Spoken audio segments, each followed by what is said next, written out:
Sir, the scheme contemplated in Section 13 of the Banking Companies Acquisition and Transfer of Undertakings Act is under preparation. Government officials are consulting the Reserve Bank and the chief executives of nationalized banks. Whatever constructive suggestions you may make will be taken into consideration. Government is also examining how to give a fair share of the work relating to government treasuries and allied matters and of the accounts of public sector enterprises to the 14 nationalized banks. In the weeks immediately following July 19, it was rumored in some circles that the nationalization of the 14 banks would lead to the denial of loans to large productive enterprises. Nothing could be farther from the truth, and I am sure that you know this. The production of goods and services useful to the community must expand fast. Otherwise, grave distortions arise in the economy leading to unemployment. You should have no hesitation in assisting all genuine productive enterprise of medium and large size. However, please do remember that in India, bank finance has not always been measured by lenders against actual production needs, and there has not been any effective check on the end use of bank money. Naturally, you should be more alert in this sphere so that very big enterprises or houses do not have to be given larger assistance than is actually warranted in terms of the needs of production and distribution.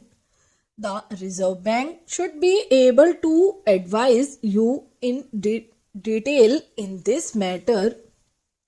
Similarly, in lending against shares and commodities, you would be well advised to be vigilant so that allegations of cornering of shares or of goods in short supply for unsocial purposes with bank money do not arise.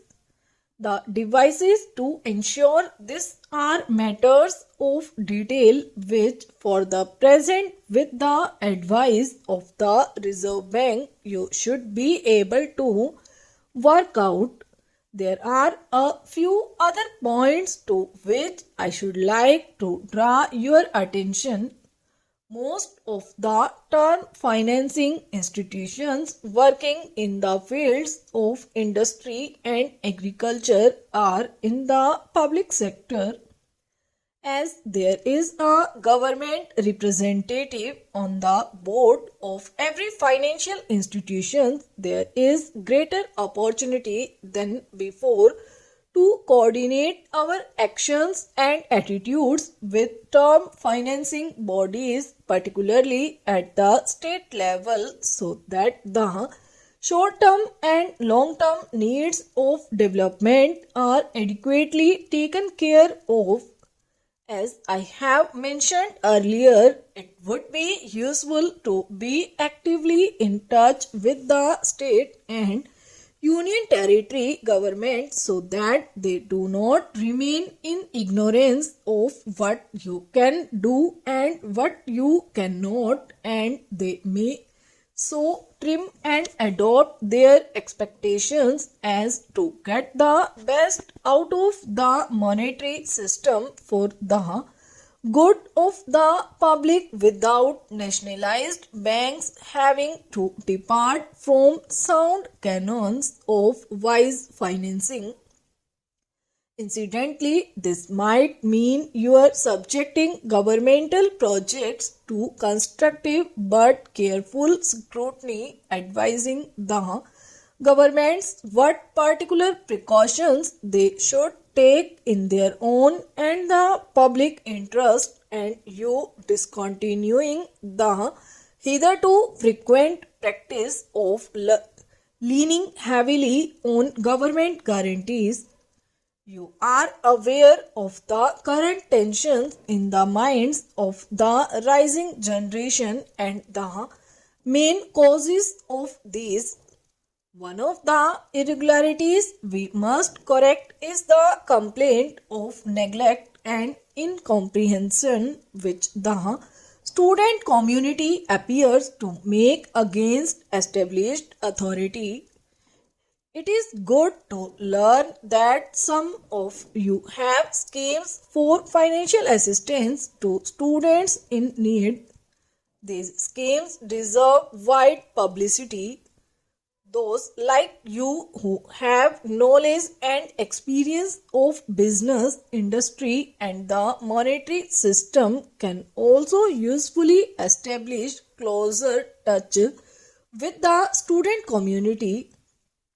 Perhaps you and your senior officials could occasionally arrange meetings with young people and also with other sections of the public. I am glad to know that some of you are trying to use Hindi and regional languages in your contacts with your customers and the public.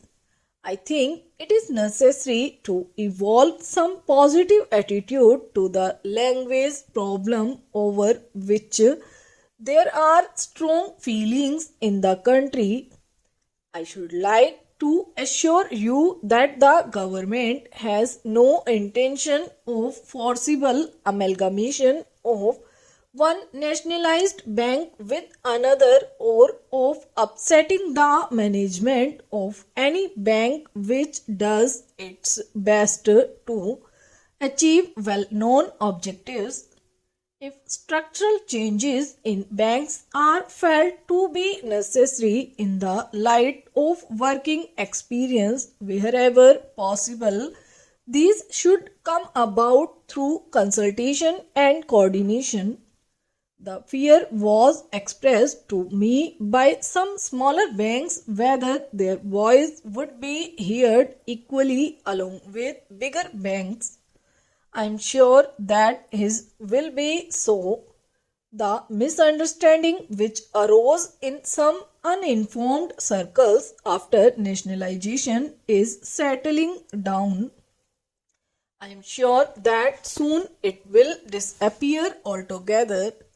The nationalized banks, the Reserve Bank and the central government will, however, be judged by the country mainly by quality and depth of the endeavor they make towards ensuring social and economic justice and for upliftment of the weaker sections of society. Stop.